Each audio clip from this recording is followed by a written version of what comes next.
Hey, John, remember this song? It seems to me I've heard that song before. Mm-hmm. It's an old familiar score. I know it well, that melody. And here's the song. Can't hit, threaten in the ninth, and we lose again. Angels get swept in LA. We'll talk about that. John and I will also talk about Shohei Ohtani, and we'll look at the Angels' schedule until the All-Star break and decide if we'll ever string some wins together. You're Locked On with Mike and John, and this is Locked On Angels.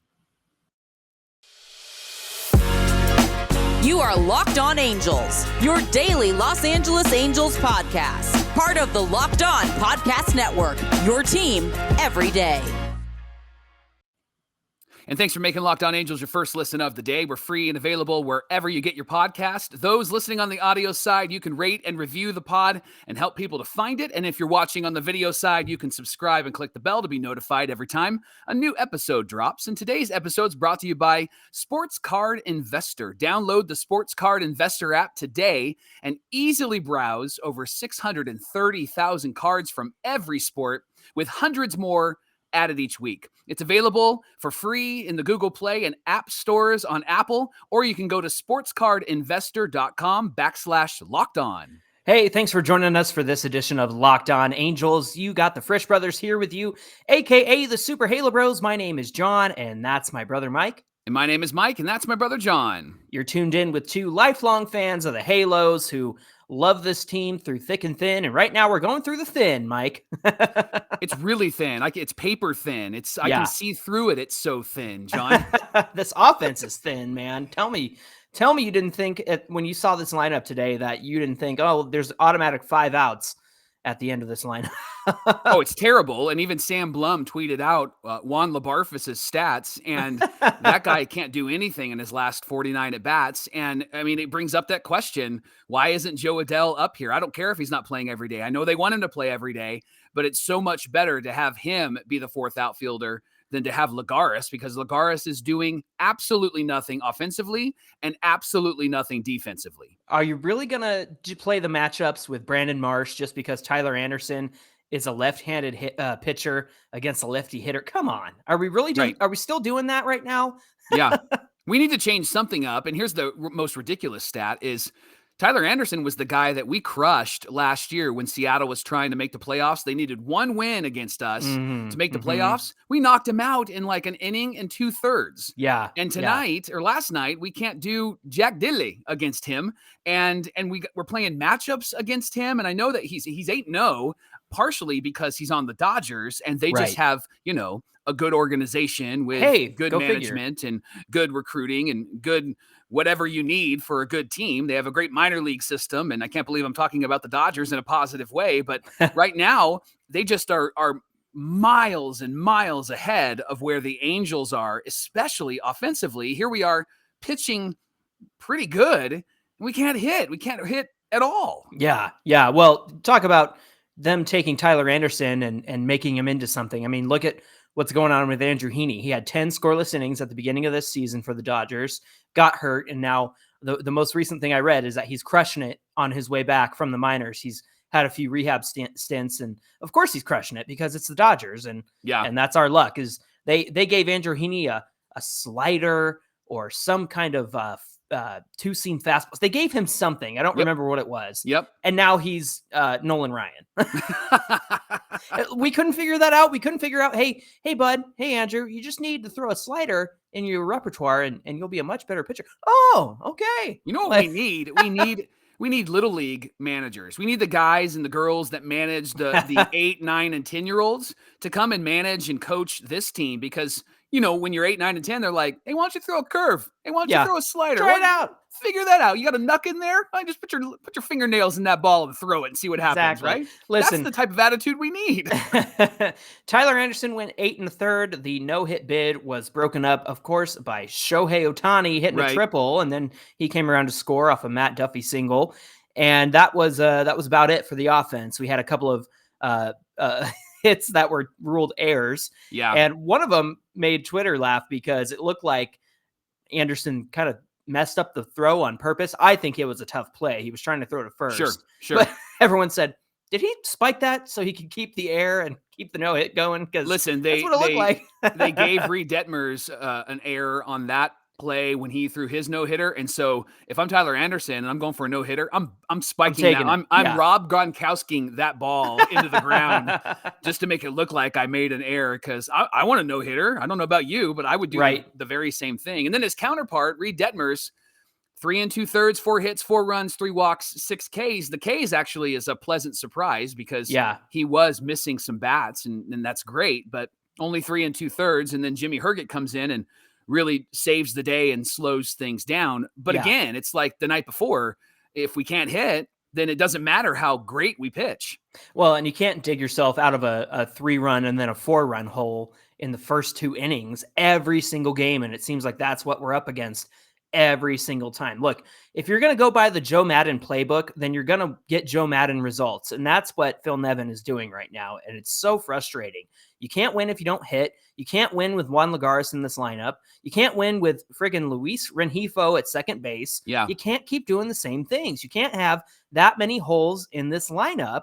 And I know that we talked at the beginning of the season, imagine our full healthy lineup. These guys are going to hit. Who cares if we have a hole at shortstop? The rest of the 8 will hit, and none of them are hitting. No. The guy who had the best approaches at the plate last night was Kurt Suzuki. The guy is patient. He can read the zone well and take a walk, and it's just like that's the standard bearer on this lineup right now, because everybody else is striking out and pop flies and ground outs. They refuse to hit the opposite way. This is the approaches are nothing incredible. And again, you're going to get Joe Madden results if you play by the Joe Madden playbook. And that's what we've been doing since he's been fired. Yeah. And there was a tell last night, and it was a tell that this team has shifted back to 2021. And it was somebody that has frustrated us. And it was Luis Rengifo. When Cody Bellinger stole second base, Rengifo did what most second basemen used to do back in the 90s, right? And that was quick tag, hold up the ball, let the ump see it. But now with replay, we've learned that you hold the ball on the runner the entire time.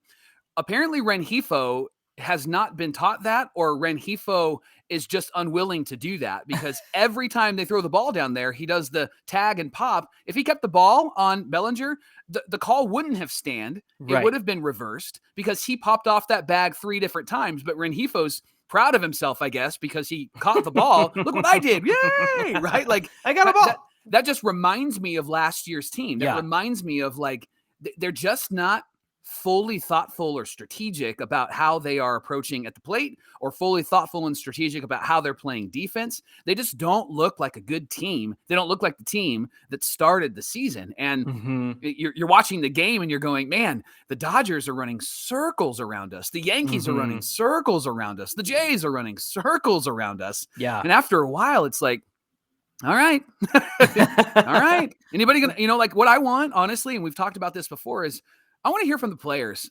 I want get in front of a microphone. I want to see somebody go, this sucks. This is terrible. Where's Eric Ibar taking all the bats out of the batting stand and throwing them on the floor? Because that's what I want to see. I want to see something dramatic. Like, they need to, like, have a ritual or a sacrifice, or they need to do something, right? Like, because it's just not working, and it's not fun to watch. No, not at all. I'm not having I'm straight up not having a good time. Straight up. Well, listen, coming up on Locked On Angels, we are going to talk about Shohei Ohtani and his future with the Angels. But first, Locked On Angels is brought to you by Sports Card Investor.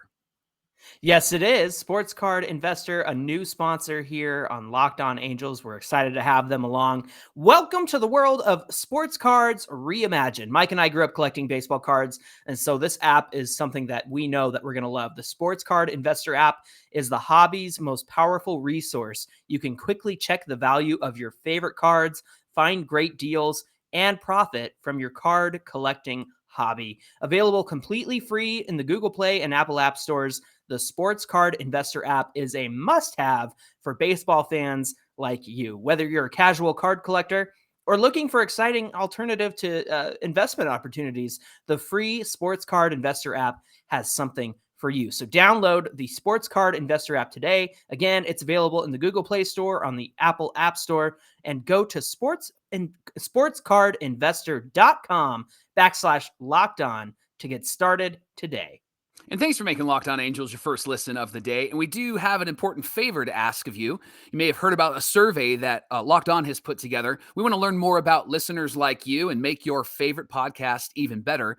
This is your opportunity to tell us what you like and don't like about Locked On Podcasts. So go to lockedonpodcast.com/survey right now to get started. Won't take very long. And everyone that completes the survey can qualify for a chance to win one of Ticketmaster gift cards. To take the survey, go to lockedonpodcast.com/survey, and we thank you for your help.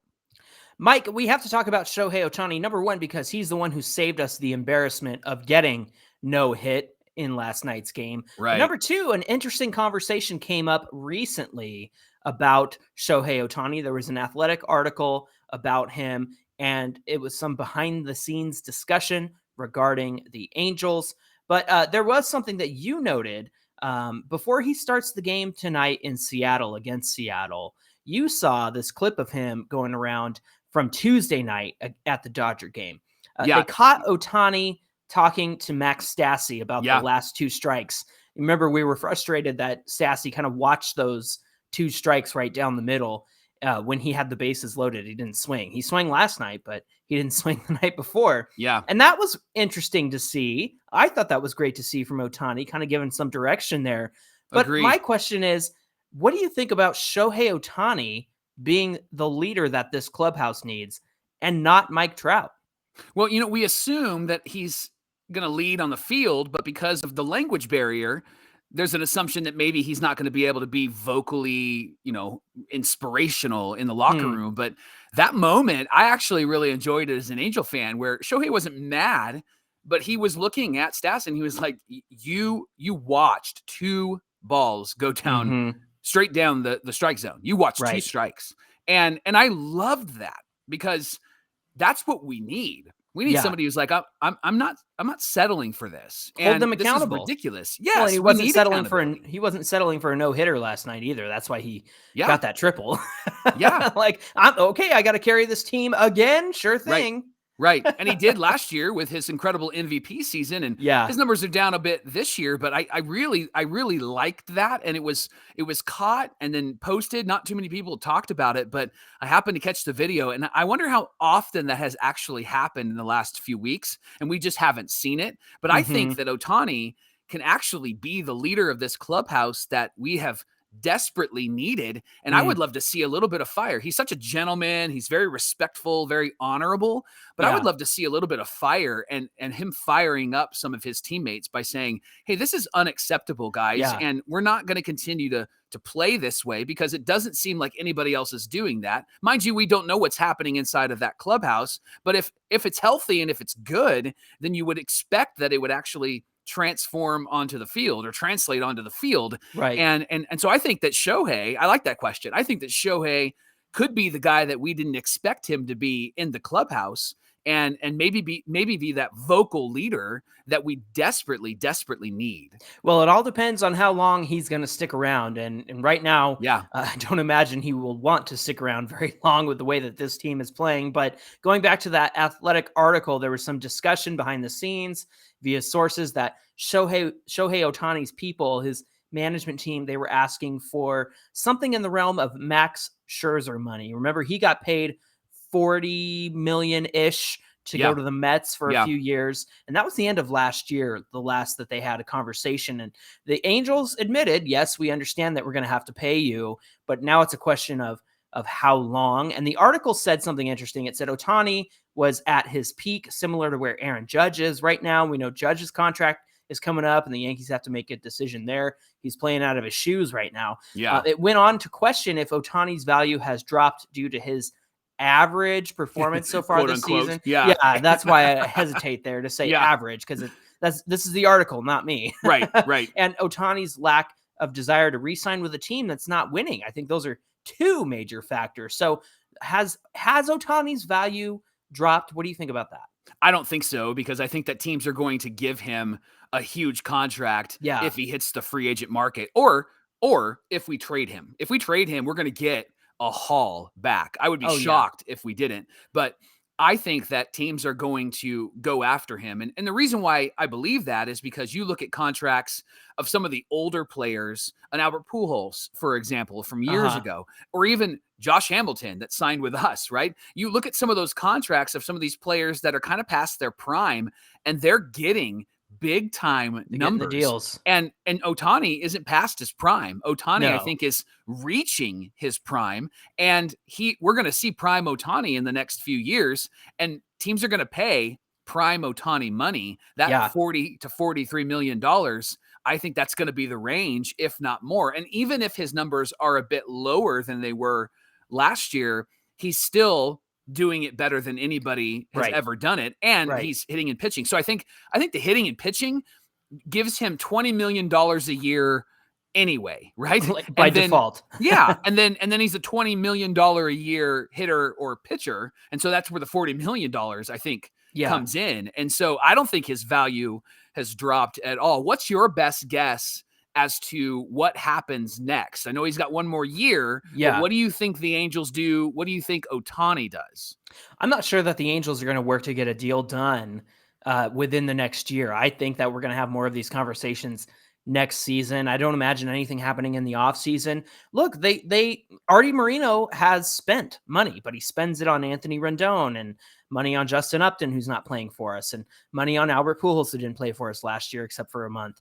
And Mike Trout, of course, has that long extension that he signed back in 2018. And that's something we wanted to see with Trout. We wanted to have him locked in long-term, and that's great for us. But at the same time, Artie Moreno has shown that he, number one, doesn't want to go over the salary cap, the tax cap, and he also didn't want to raise the limit on the penalty tax either. And that's because he doesn't want to spend more money and feel like he has to. He was one of the vocal voices over negotiations about not raising the luxury tax because he doesn't want to spend the money.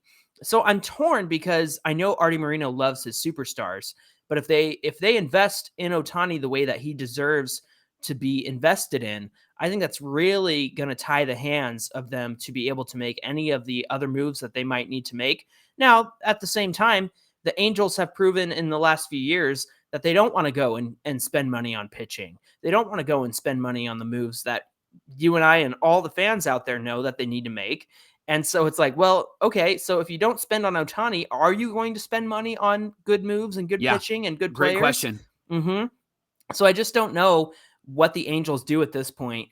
I honestly think we get to a point next season where they do consider moving him, and he would be a rental at that point because it would be the last half of his contract would be the team that he goes to, and they would give us some pieces back, of course. But he provides a value unlike any other player in this league.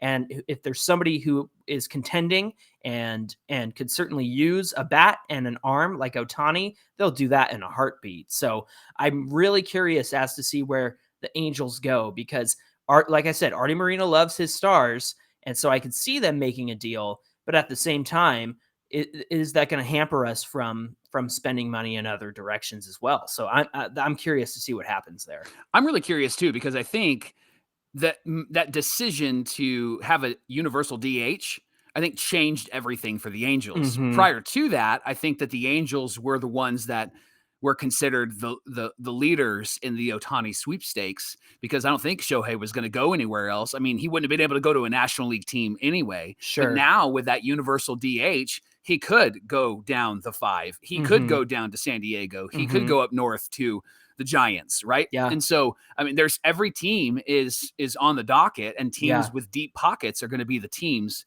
that are going to be willing to spend for Shohei. Well, look, he has said that he came to the Angels because he felt like it was the best place for him to be able to do both the things that he wanted to do.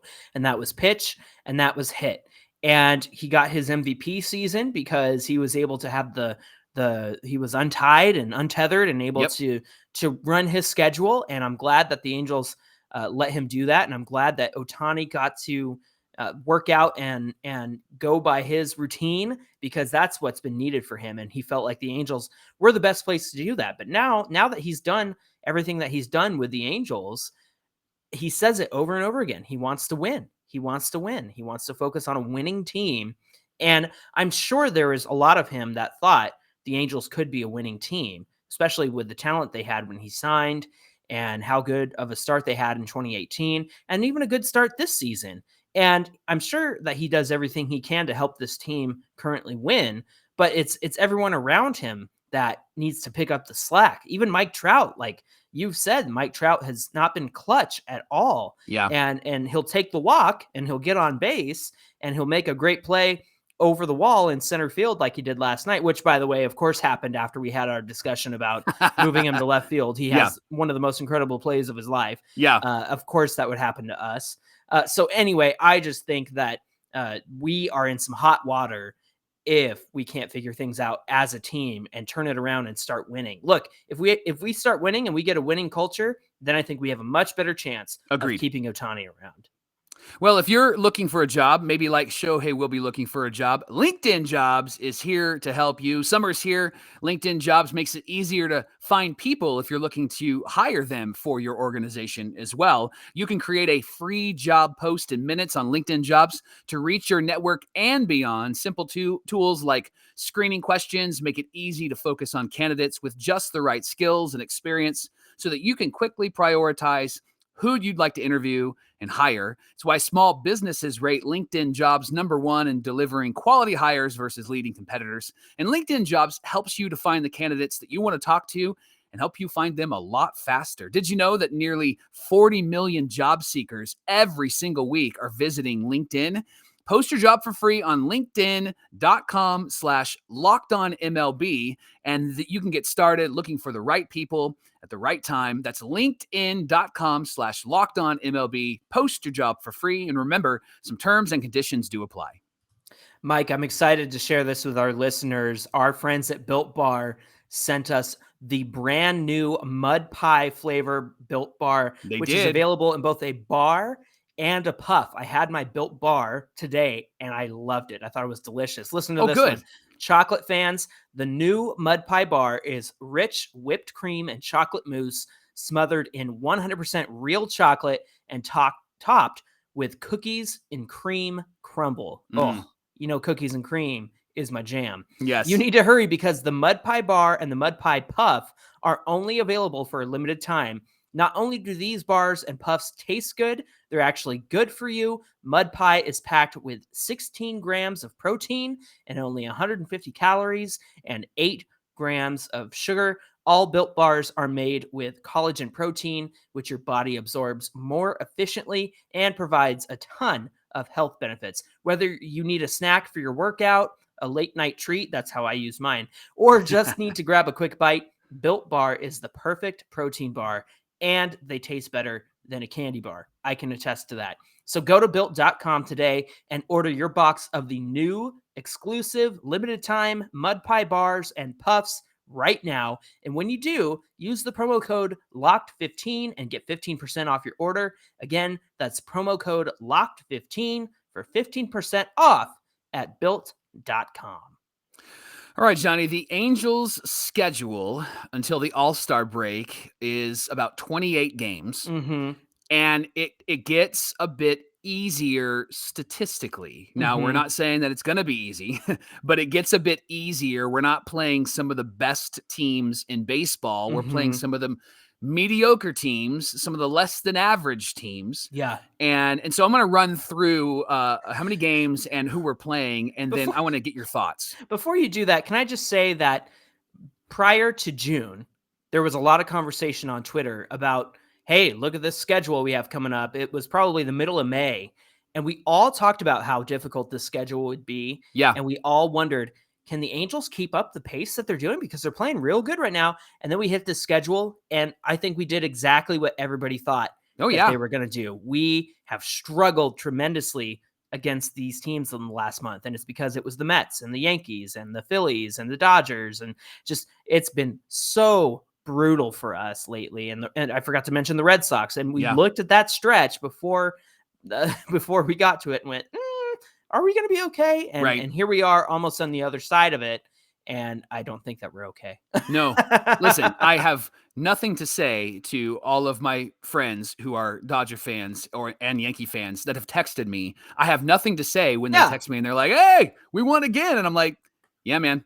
Congratulations. I got nothing to say. Congratulations on your victory against one of the worst teams in baseball right now. Yeah. Right. Well done. Well done. So here's what's going to happen over the next 28 games. We've got 8 games against the Mariners. Yes. We start the first game today. Shohei's on the mound. 5 this weekend. We have a doubleheader on Saturday. And then we have 3 games next weekend.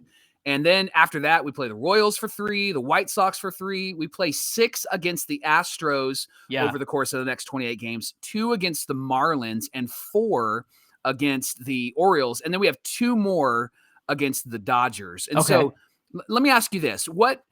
As you look at these numbers, let's talk about the Mariners for a minute. We're playing 8 games against the Mariners. So what do you think the record has to be as we prepare for the All-Star break against the Mariners? Has to be? Or what I think it's going to be? Give me both. Give me both. What it needs to be is 6-2. But I think at best we could go 5-3 against the Mariners. And the reason why is because these Mariners always get our goat, no matter how down on their luck they can be. They find a way to make things terrible for us. And they've always done that. And in fact, they've been heating up since the beginning of the season, when they started out really hot and then they slowed down for a good long time. And now I think they're starting to get back up on the rise again. So we have to be careful. I mean, look, Ty France, he's a huge slugger right now. JP Crawford, who is day to day at the moment, but we'll see if he's in the lineup, but he always finds a way to make us struggle. And their pitching, man, they have some stellar pitching. I'm a big fan of Logan Gilbert because he pitches like Jared Weaver with velocity. There's your reference. Ding. And so I think that at best we need to go 6-2, but I think that we could go 5-3 against the Mariners. We can get our mojo back, I think.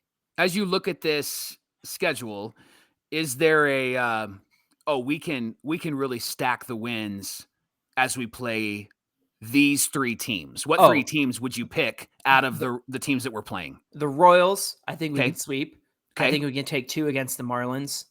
And I know that we struggled against the Orioles. We got swept in 3 games, but I know we have 4 games against them. I honestly think we could go at least 3-1 against the O's because they have kind of come back down to earth since then. So yeah, Royals for me, 3 games. Marlins, we could take both. And the O's, we could take 3 out of 4 there.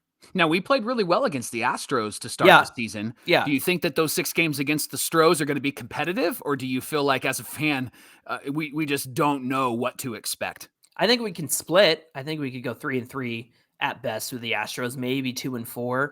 But I think that we have shown that we can keep up with them. Look, they've had a pretty easy schedule over the last month, while ours has been rough. Yeah. And so the fact that we finally get to play each other, maybe we can gain some ground on them in the AL West. I know that Texas has displaced us out of second place, but I think that we could gain some ground on the Astros because I think they went 7-6 since the beginning of June. Okay. And that's, I mean, it's over 500, but it's not that great. Right. And again, they've played some pretty fairly easy teams. We are finally getting the schedule closer to what they've had in this next stretch.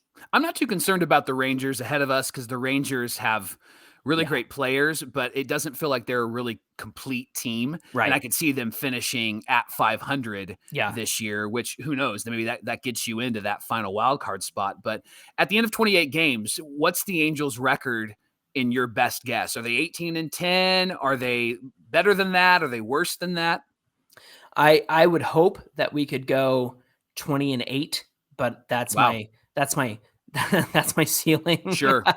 But I think at worst we go something like 16-12 through this next stretch. Is there a moment where the season's over if they finish with this record? Oh yeah, if they don't come out of this with more wins than losses, then the season is a wash, in my opinion. Because this is a stretch where you have to win games. Sure. And if you can't get your mojo back from the beginning of this season, then you've lost it completely. I think it's gone. It's out the window. You left it on the 5 freeway. It's over. Done. Well, listen. Thanks for making Locked On Angels your first listen of the day, and now make your second listen. The Locked On MLB podcast with MLB expert Paul Francis Sullivan brings us humor, passion, and unique perspective on every team and the biggest stories from around the league. Follow the #1 daily league-wide podcast, Locked On MLB, on the Odyssey app, YouTube, and wherever you get your podcasts. Hey, give us a follow on Twitter at Locked On Angels if you want to keep up with the podcast. And of course, you can connect with Mike and I on Twitter and Instagram at Super Halo Bros. We look forward to connecting with you there as well. Mike, what do we have on deck for tomorrow's episode? Well, we hinted at it a little bit, but we're going to talk about it without any hints tomorrow. Are the Angels a good team? Like the team that started the season? John and I will actually debate that tomorrow because I'm taking one position and John's taking another position, and we'll talk to you all about that on Locked On Angels. All right, sounds like a good conversation. I'm looking forward to it. In the meantime, my name is John, and that's my brother Mike. And my name is Mike, and that's my brother John. And we'll see you right back here tomorrow for more Locked On Angels.